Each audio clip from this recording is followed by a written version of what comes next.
A brilliant producer, Christine Langen, invited me in to adapt the book, and I hadn't read it before, and so I read Deborah Levy's book to adapt, and as I read it, I felt like I really couldn't give it to anyone else to direct. So I went back to the meeting and I said I'd love to adapt it, but only if I can direct it. Just because when I read it, it was so striking with the women and the landscape and the psychology, and I really felt I could give it some strength and beauty as a film. You're a monster. No, I'm not. Sophie, you're killing me. Well, they're all very different actors, all brilliant.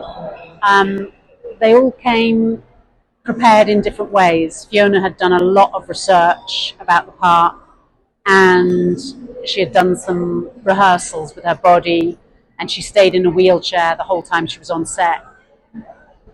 So she was kind of half method, she would get out of the wheelchair, when the shoot was done.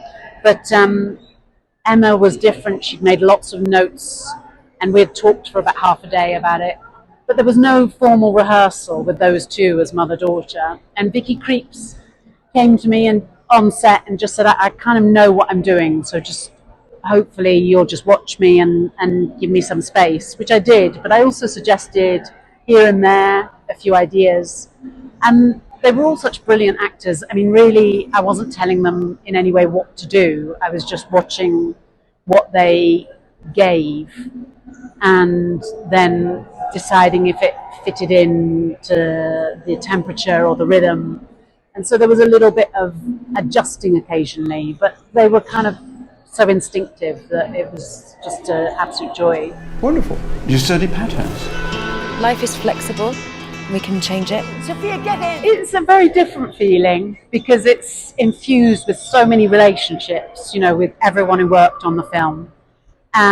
It does feel even more personal than the projects which I wrote and other brilliant people directed. But I love the films that I've written and have been directed by other people, but this just feels different, like a child that didn't have another parent. You were always fearful. You were never brave.